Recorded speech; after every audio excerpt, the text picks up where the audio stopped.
of our culture, faith, and language.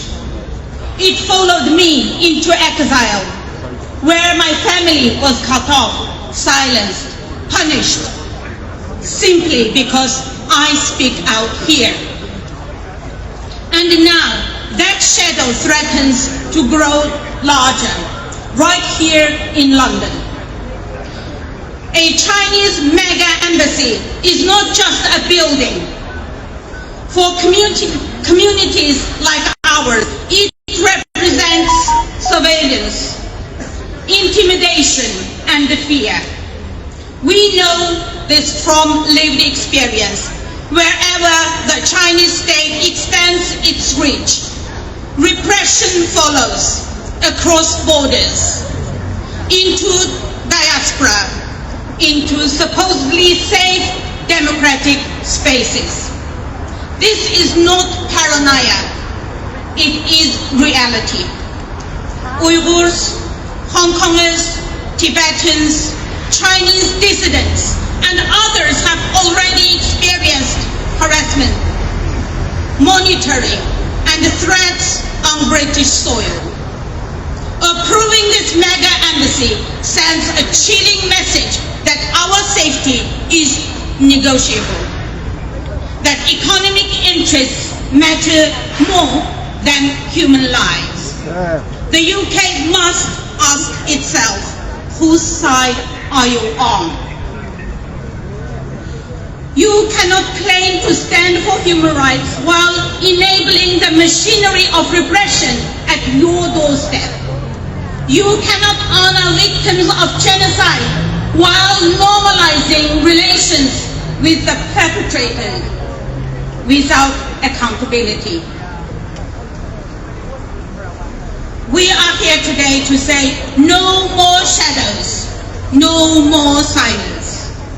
This country gave many of us refuge. Do not turn that refuge into another place of fear. Stand with the victims, not the perpetrators.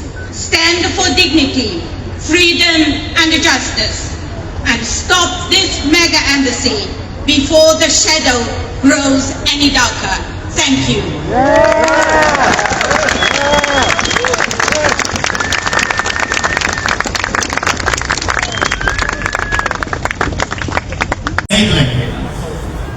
You know, we have over the last year been here many times.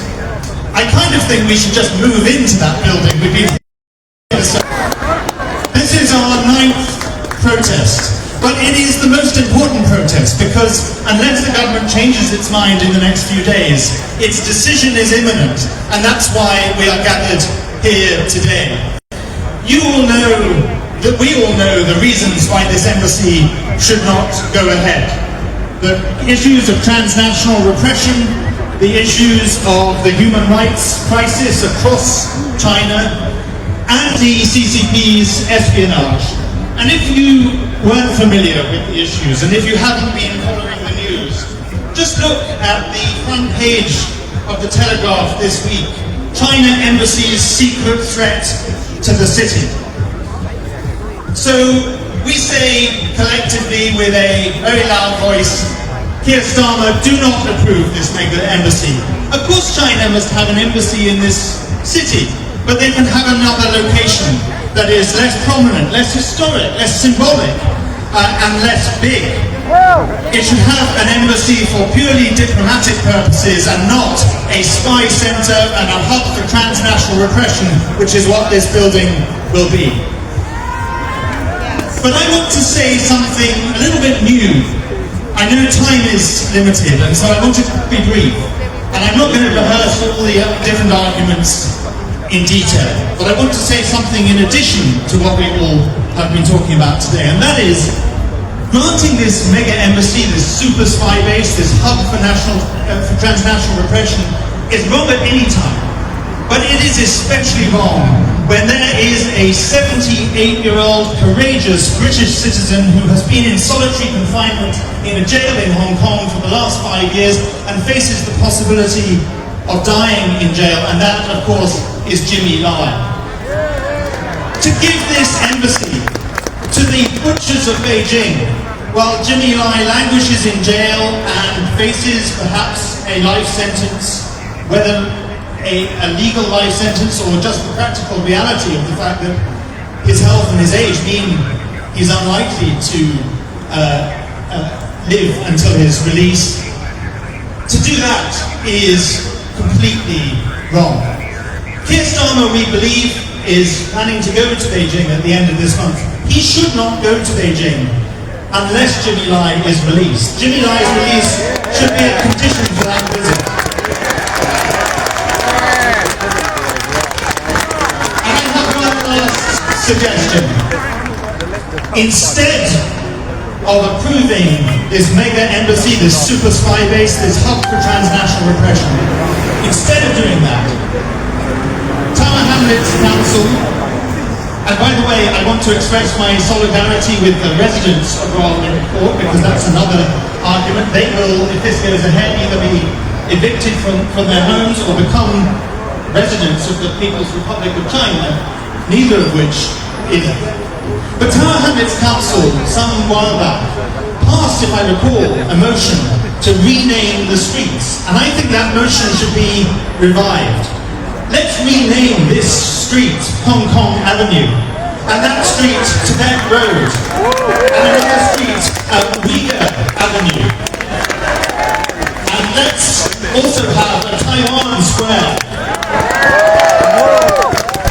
And most of all, let's rename not just this plaza here, but this whole intersection Jimmy Lai Junction. I think will be a much better use of the government's time, attention and resources, and it would be what we all want. So we will not give up.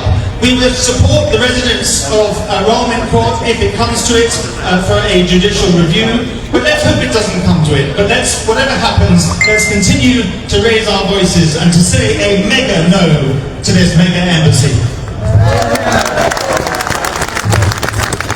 Thank you, Benedict Roberts. And for our next speaker, I'd like to invite the President of the UK Uyghur community, Moira.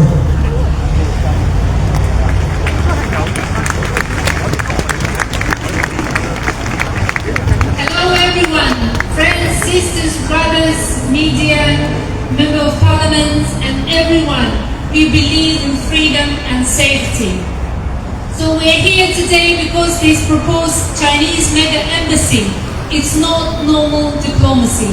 It's a power project, and for Uyghurs in the UK, it presents a direct, real threat. Uyghurs know what repression looks like. In our homeland, we cannot protest, we cannot speak without risking detention, disappearance, or worse. Uyghurs in the UK have been followed, filmed at peaceful demonstrations, and intimidated into silence. Some are afraid to show their faces because they know what transnational repression looks like. Pressure here, punishment there. When you can threaten someone's loved ones overseas, you don't need to arrest them in Britain. You just need to frighten them. That's why this mega embassy matters. A larger, more fortified, more resource compound is not just a building. It means more capacity, more civilians, more monitoring, more intimidation. It will deepen fear in our community and shrink our rights in practice, not by changing British law, but by making people too afraid to use it. And let's be clear, this is not only an Uyghur issue. This is British national security and sovereignty issue. If any foreign authoritarian state can intimidate communities inside the UK, then British authority over its own public life is weakened. If protesters can be monitored, if critics can be pressured, if people self-censor out of fear, then free speech and democratic participation are being eroded. Today, it's Uyghur, Hong Kongers, Tibetan, Taiwanese activists, Chinese dissident, journalists, academics, but tomorrow even British elected officials who speaks up. So we ask the British government, whose safety matters, will the UK defend the rights to protest without intimidation? Will it protect communities targeted by foreign repression? Or will it allow fear to quietly take root in London? We say today clear, no to intimidation, no to civilians, no to translational repression on British soil, no to Chinese mega embassy. And we say yes to freedom, safety, and the right to speak without fear. We Uyghurs say clearly to Chinese government that you will not stop us to fight for our freedom and our human rights. No to mega embassy! No to mega embassy! No to mega embassy! No to mega embassy! Free Uyghurs! Free Uyghurs! Free Turkestan! Free Turkestan! Free Tibet! Free Tibet! Free Hong Kong! Free Hong Kong! Free South Mongolia! Free South Mongolia! Keep hands of Taiwan! Thank you.